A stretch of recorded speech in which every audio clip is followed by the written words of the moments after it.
Water signs, Cancer, Scorpio, Pisces. Alamin natin yung mga mensahe, mga dapat mong malaman or mga paparating sa inyo.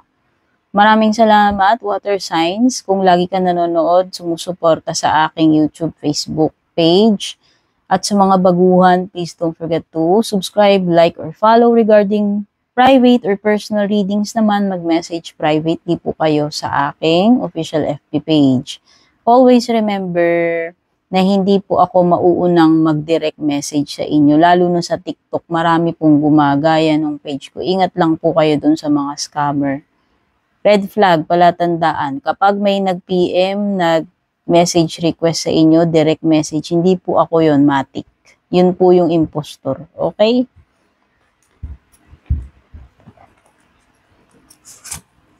Marami na kasi nang i-scam. Kino-clone nila yung mga pages. At isa na yung page ko sa na-clone. Actually, may na-scam na nga yun. Kaya, ingat po kayo. Never po ako nag-message kahit kanino. Hindi ko po kayo i-add friend, i-message request, direct message, private message. Yung mga interesado po yun po yung pupunta sa page ko. Kaya po yung like ko sinasabi. Hindi po kasi talaga ako nauunang mag-chat kahit kanino. Para mag-offer ng kung ano-ano or manghingi ng pera, bayad, donasyon, etc. Hindi po ako yun. Malalaman mo naman yung scammer pag may mga hinihingi na. Tsaka usually yung nag-report sa akin na gumagaya ng page ko, nag-i-English-Englishan, kuno-kuno, hindi po ako yun. Tagalog lang po ang makipag-usap. Ayan, water sign. So, your first card is seeing clearly.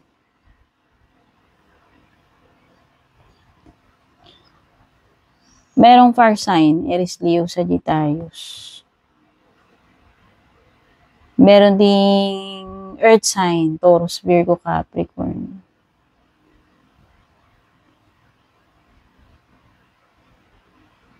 Wow, nakikita ko dito, may mga magmamanifest na dreams ninyo. Ayan na, nagpaparamdam na, nagte-take effect na. Ayan o, manifesting, kung ano man yung mga dreams ninyo. Isa yan sa mga marireceive ninyo in the future or near future, water signs. May mga katuparan ng pangarap dito. So, napakaganda. Blessing. Ayan o, may matatanggap ka, maliwanag eh. Meron kang magmamanifest na dream mo tapos 6 of abundance. May marireceive ka talagang grasya. Or wish come true. Dream come true ito. Nakikita ko rin na magiging matatag, stable. Dito, pagdating sa kaperahan, kabuhayan, negosyo, or career, matatag. Kumbaga, parang, ito yung sinasabi nilang Midas touch na parang lahat ng hawakan mo is nagto-turn into gold. Okay, ang ibig sabihin, magsasucceed ka, ano man yung i-handle mo, ano man yung gagawin mo.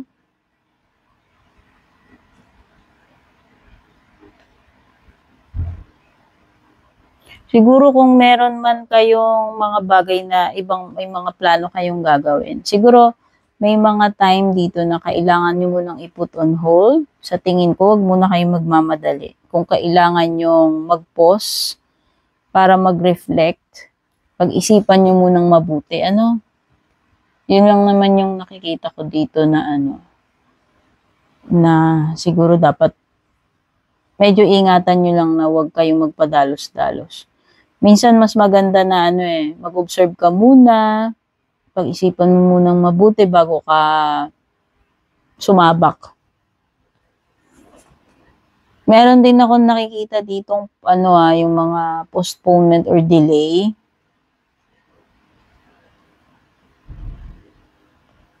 Nakikita ko rin yung iba, pwede kayong ma-promote. Sabi ko nga, ito ay kinakikitaan ng Midas touch pagdating sa kabuhayan, sa pera, sa career or negosyo. So, another possibility paparating sa inyo is promotion or increase. Increase pagdating sa sinasahod ninyo. Pag sinabi nating magkakaroon kayo ng increase, of course, matik na yun. Siyempre, may improvement sa finances. Kasi umangat yung kita mo eh. Na-promote ka, nadagdagan yung kinikita mo. Umangat yung salary mo. So, improvement yun. At yun nga, yung nakakakilig dito, yung nakakatuwa talaga is yung dream mo. Kung ano man itong dream mo na magiging reality. Isa yan sa matatanggap mong blessing, grasya. Seeing clearly, it's time to view things from a different perspective. You have the blessed gift to see past the current situation and envision amazing possibilities. Don't worry, the pause in momentum while you rethink your plan won't last. Sabi ko nga sa'yo, di ba? May mga bagay na dapat pag-isipan mo munang mabuti rito. Isa yan. Pero huwag ka mag-alala. Itong delay na to, kung matenga man, parang mayroong something na mabitin, maput on hold, is only temporary. Mas maganda na pag-isipan mo munang mabuti. Yun yung sinasuggest sa'yo dito. Ito na nga yung manifest. Yung nagmamanifest na dream mo. There is no need for additional preparation. Take the first steps toward the changes you desire. Nakikita ko magagandang pagbabago rin pala yung binabanggit dito. Hindi lang yung dream come true, hindi lang yung binabanggit ko kanina na something na matutupad na pangarap. Meron ding magagandang pagbabago sa iyo. Di ba sabi ko nga pwedeng improvement sa finances, sa promotion, di ba? O, wag ka daw mag-atubili na mag-take ng first steps, gumawa ng move dito sa mga changes na gusto mo mangyari. Kasi kung meron ka mang mga gustong baguhin, magagawa at magagawa mo yan. Even if they're small steps, notice signs that guide you in the right direction as well as resources and support that miraculously appear. Take note, may mga grasya, may mga miracles na paparating sa inyo, water signs. And next card mo is Guardian of Abundance. This is a time of great success. O, diba? Sabi ko na, may kasaganahan, may opportunity, may miracles, blessings, success. Ano pa ba hinahanap ninyo, water signs? Ang gaganda ng mga paparating sa inyo. All your plans are blessed. O diba? Yung mga plano mo magwo-work kasi blessed. Nakatakda talaga ito ipagkakaloob sa'y grasya. Marireceive mo, ayan o. Ayan o, manifesting, itong mga dreams mo, matutupad, ipagkakaloob talaga. Kaya yung mga plano mo magwo-work, magiging successful. Ayan o, you will move forward, diba may advancement? Sabi ko kanina, diba, something about promotion, pag-angat ng finances or position. Ito na yun. Ito na yung success. Ito na yung dream mo siguro. Kaya kung gusto mo umangat sa buhay, umangat yung position mo pagdating sa iyong career advancement, ito na yun. Ayan o, unexpected job opportunities, ma-o-offeran ka eh. Kaya siguro parang may delay dito. Baka kasi, kaya dapat sabi dun pag-isipan mo muna, huwag kang mag-alala dyan sa delay. Kasi merong talagang darating sa'yo na big time. Kaya yung nauna na yon, sabi it's better na postpone mo muna, pag-isipan mo muna before you give it a go kasi may darating na mas malaki. Ito yun. Make sure you accept them. Kung ano man itong mga blessings. This card indicates that someone with an amazing career is involved in the situation. Meron makakatulong sa'yo dito. Someone na makakatulong sa'yo umangat. Like, pwedeng may influensya, mataas yung position niya, may connections, no? This is a powerful person. Ayun na nga, kakasabi ko lang. Kakasabi ko lang, guys. This is a powerful person with great integrity who enjoys hard work. Kasi nakikita nitong person na to, yung potential mo. Maybe this person sees he or herself in you. Kaya siguro, na-impress din siya and yun na nga, matutulungan ka niyang person niya. Kumbaga may malaking contribution siya dito sa iyong pag-angat, sa iyong promotion, kung promotion man yung pinag-uusapan dyan. You're blessed with many wonderful things to do. Yun na nga, ang dami mga opportunities, may miracles, may advancement, it would be great if you could take the time to make plan first. Sabi nga dito plan, pero yung mga plans mo mag-work, diba? Ang problema dito, not really big time na problema. Marami kang plans, ideas, pero pwedeng wala kang, hindi mo naisisingit sa iyong schedule kasi pwedeng wala masyadong time, pwedeng very busy para gawan ng action itong mga naiisip mong plans. Pero meron. Kumbaga kung talagang gusto mo, pwede kang gumawa ng way. Okay? Pero maganda magplano ka muna. And then tong mga plan mo, pag may opportunity ka na, pwede mong isingit, gawan mo ng time. But you probably don't have time kasi sabi dito. Okay? Pwedeng kailangan mo talagang to get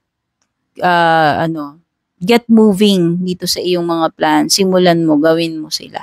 Kasi nga ito yung period ng miraculous na may mga abundance, success, opportunity sa iyo. Ang kailangan mo dito is to get these plans moving. Simulan, gawin. Follow your instincts and have fun.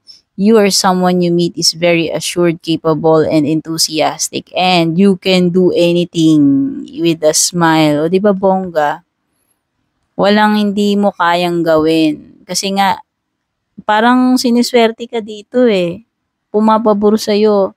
Successful, may mga miracles, blessings, opportunities. So, samantalahin yung magandang pagkakataon. Ayan, makakapagsimula ka. May mga bagong experiences na paparating sa'yo. Exciting. Nakikita ko. Opportunity ito na magbubukas sa'yo. Pwedeng iba bagong contract or kung ano man itong sisimulan ninyo. May bagong venture definitely.